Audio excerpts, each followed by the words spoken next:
ಲೋಕಸಭಾ ಚುನಾವಣೆ ನಡೀತಿರುವಂಥದ್ದಿದೆ. ಎರಡನೇ ಹಂತದ ಚುನಾವಣೆ ಕರ್ನಾಟಕ ರಾಜ್ಯದಲ್ಲಿ ಇವತ್ತೇನು ದಕ್ಷಿಣ ಕರ್ನಾಟಕದಲ್ಲಿ 14 ಲೋಕಸಭಾ ಕ್ಷೇತ್ರದಲ್ಲಿ ನಡೀತಿದೆ. ಇವತ್ತು ನಾನು ಸಹ ಬಂದು ಮತದಾನವನ್ನು ಮಾಡಿದ್ದೀನಿ. ಕುಟುಂಬ ಸಹಿತವಾಗಿ ಬಂದು ಮತದಾನವನ್ನು ಮಾಡೋ ಮೂಲಕ ಮೊದಲನೇದಾಗಿ ನಮ್ಮ ಕರ್ತವ್ಯ ನಿರ್ವಹಣೆ, ಮತದಾನ ಮಾಡೋಂಥದ್ದು ಪ್ರತಿಯೊಬ್ಬ ಮತದಾರನ ಹಕ್ಕು. ಇದನ್ನು ಪ್ರತಿಯೊಬ್ಬರು ನಿರ್ವಹಣೆ ಮಾಡಬೇಕು. ನಾನು ಸಹ ಮಾಡಿ ಇವತ್ತು ಎಲ್ಲರೂ ಜಲ್ದಿ ಬಂದು ಮತದಾನವನ್ನು ಮಾಡಿ ಅತಿ ಹೆಚ್ಚಿನ ಸಂಖ್ಯೆ ಪ್ರತಿಯೊಬ್ಬನೂ ಮತದಾನವನ್ನು ಮಾಡಬೇಕು ಅಂತ ಈ ಸಂದರ್ಭದಲ್ಲಿ ಸವಿನಯವಾಗಿ ಪ್ರಾರ್ಥನೆಯನ್ನು ಮಾಡ್ತೀನಿ. ಹಾಗೆ ಕುಣಿಗಲ್ನಲ್ಲಿ ನಿಮ್ಮ ಬಿಜೆಪಿ ಕಾರ್ಯಕರ್ತನ ಕೊಲೆ ಆಗಿದೆ ಸರ್. ಏನೊಂದು ಕುಣಿಗಲ್ ಬೆಂಗಳೂರು ಗ್ರಾಮಾಂತರ ಲೋಕಸಭಾ ಕ್ಷೇತ್ರದ ಒಂದು ಭಾಗ. ಇವತ್ತು ಬೆಳಗಿನ ಜಾವದಲ್ಲಿ 2 ಗಂಟೆ ಸಮಯದಲ್ಲಿ ಏನೊಂದು ಕೃಷ್ಣಯ್ಯ ಅನ್ನುವಂಥ ವ್ಯಕ್ತಿ, ವಾಟರ್ ಮ್ಯಾನ್, ಅವರು ಆ ಗ್ರಾಮದಲ್ಲಿ ನೀರು ಬಿಡಲಿಕ್ಕೆ ಹೋಗಿರುವಂಥದ್ದಿದೆ.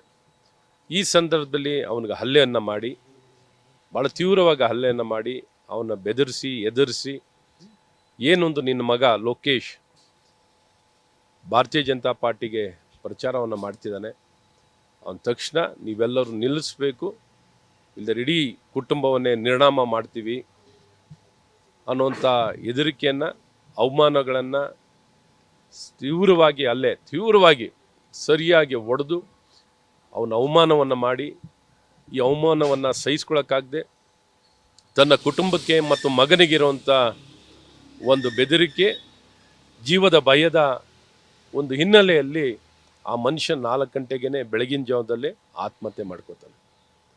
ಆತ್ಮಹತ್ಯೆ ಕೃಷ್ಣಯ್ಯ ಅನ್ನುವಂಥ ವ್ಯಕ್ತಿ, ಕೀಚವಾಡಿ ಅನ್ನುವಂಥ ಗ್ರಾಮ, ಹುಲಿದುರ್ಗ ಹೋಬಳಿ, ಕುಣಿಗಲ್ ತಾಲೂಕು, ಬೆಂಗಳೂರು ಗ್ರಾಮಾಂತರ ಲೋಕಸಭಾ ಕ್ಷೇತ್ರ. ತಕ್ಷಣ ಗೃಹ ಇಲಾಖೆಯವರು, ಪೊಲೀಸ್ ಇಲಾಖೆಯವರು, ಆಪಾದಿತರ ಹೆಸರುಗಳನ್ನು ಹೇಳಕ್ಕೆ ಇಷ್ಟಪಡ್ತೀನಿ. ಏನೊಂದು ನಟೇಶ್, ವೆಂಕಟೇಶ್, ರವಿಶಂಕರ್, ವರದಯ್ಯ, ಸಂತೋಷ್, ಈ 5 ಜನ ವ್ಯಕ್ತಿಗಳನ್ನು ಈ ಕೂಡಲೇ ಬಂಧಿಸಬೇಕು. ಅಲ್ಲೆಲ್ಲ ಸುರಕ್ಷತೆಯನ್ನು ಕೊಡಬೇಕು. ಇಂಥ ಯಾವುದೇ ಘಟನೆಗಳು ನಡೆಯೋ ರೀತಿಯಲ್ಲಿ ಈಗಾಗಲೇ ಈ ಮುಂಚೆನೂ ಹಲವಾರು ಘಟನೆಗಳು ನಡೆದಿರುವಂಥದ್ದು. ಎಲ್ಲ ಒಂದು ಕಡೆ ಗೃಹ ಇಲಾಖೆ ಮೃದು ಧೋರಣೆಗಳನ್ನು, ಕಾಂಗ್ರೆಸ್ ಪಕ್ಷದವರಿಗೆ ಎಲ್ಲ ಒಂದು ಕಡೆ ಉತ್ತೇಜನ ಕೊಡೋ ರೀತಿಯಲ್ಲಿ ಸಹಕಾರವನ್ನು ಸಾಫ್ಟ್ ಅಪ್ರೋಚ್ ಕೊಡುವಂಥದ್ದಾಗ್ತಿದೆ. ಇದನ್ನು ತಕ್ಷಣ ನಿಲ್ಲಿಸಬೇಕು ಅಂತ ಈಗಾಗಲೇ ಹಲವಾರು ಬಾರಿ ಕಂಪ್ಲೇಂಟ್ ಕೊಟ್ಟಿದ್ದೀವಿ. ಈಗಲೂ ಸಹ ಸಮಯ ಮಿಂಚಿಲ್ಲ.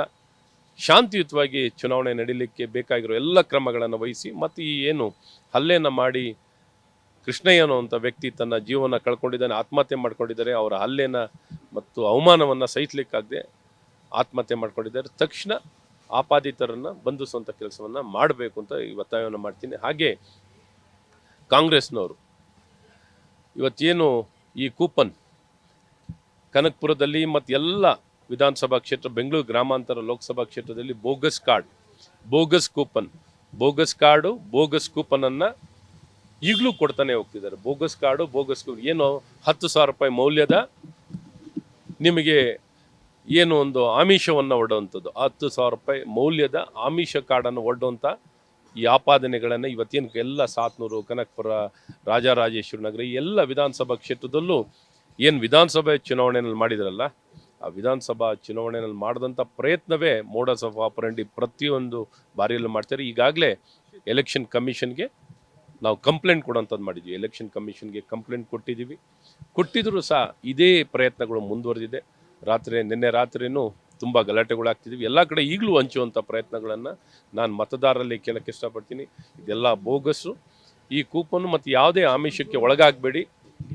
ಮತ್ತು ಸಂಬಂಧಪಟ್ಟ ಅಧಿಕಾರಿಗಳು ಎಲ್ಲ ಒಂದು ಕಡೆ ಇದನ್ನು ಈಗಲೂ ತಡೆಗಟ್ಟಕ್ಕೆ ಪ್ರಯತ್ನವನ್ನು ಮಾಡದೆ ಸುಮ್ಮನೆ ನೋಡ್ತಾ ಕೂತಿರೋದು ನಿಜಕ್ಕೂ ವಿಪರ್ಯಾಸ. ಎಲೆಕ್ಷನನ್ನು ಒಂದು ಫ್ರೀ ಆ್ಯಂಡ್ ಫೇರ್ ಆಗಿ ನಡೆಸಲಿಕ್ಕೆ ಮಾಡಬೇಕಾಗಿರೋಂಥ ಪ್ರಯತ್ನಗಳನ್ನು ಇನ್ನೂ ಸಾಲಲ್ಲ. ಇನ್ನು ಪ್ರಾಮಾಣಿಕ ಪ್ರಯತ್ನ ಮಾಡಬೇಕು ಅಂತ ಮತ್ತೊಮ್ಮೆ ಒತ್ತಾಯವನ್ನು ಮಾಡೋಕ್ಕೆ ಇಷ್ಟಪಡ್ತೀನಿ. ತಕ್ಷಣ ಯಾರೇ ಇಂಥ ಕೂಪನ್ಗಳನ್ನು, ಕಾರ್ಡ್ಗಳನ್ನು ಈಗಲೂ ಹಂಚುತ್ತಾ ಇರೋರಿಗೆ, ಬೋಗಸ್ ಕಾರ್ಡ್ಗಳನ್ನು, ಸುಳ್ಳು ಆಮಿಷವನ್ನು ಒಡ್ಡಿ ಜನರ ಆಮಿಷಕ್ಕೆ ಒಳಗಾಗಕ್ಕೆ ಪ್ರಯತ್ನ ಮಾಡ್ತಿದ್ದಾರೆ. ಅದನ್ನು ತಕ್ಷಣ ತಡೆಗಟ್ಟಬೇಕು.